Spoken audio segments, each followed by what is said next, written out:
I can honestly say I didn't know you were mad at me for taking you to the psychologist.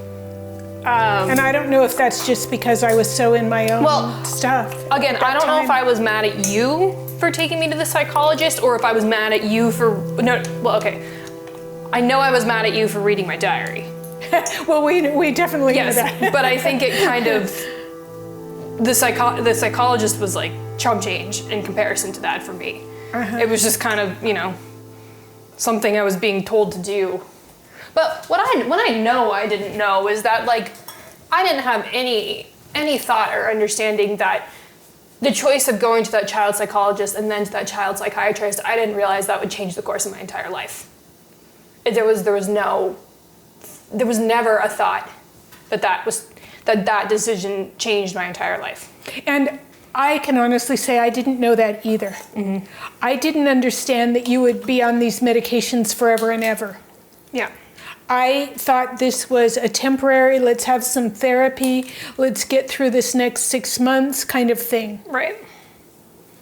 And then by the time they did put you on those meds, and especially when you went off to college, I had no control whatsoever. Right. I had no input, no control. It was totally in your court, whether you saw the psychiatrist, whether you continued.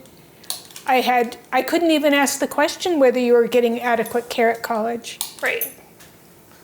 And yeah, I mean, there was never, I think the difficulty with medicating children is that or even teenagers, I mean, it's hard to look at myself as a total child at that time, but obviously I know that I certainly was not a full-fledged adult. But the habits and the things you do at that age become part of who you are as a young adult. I don't recall anyone saying to me in so many words, your brain is broken, therefore you need these pills. But it was said through actions. Oh, sure. It was said through the actions of, you're not, you say you're not coping well, or we're gonna give you something to help you. That implies that you are not strong enough, you are not good enough, you are not whole enough or educated enough, or it just completely implies that you are not enough to go through this incredibly human thing without chemical help.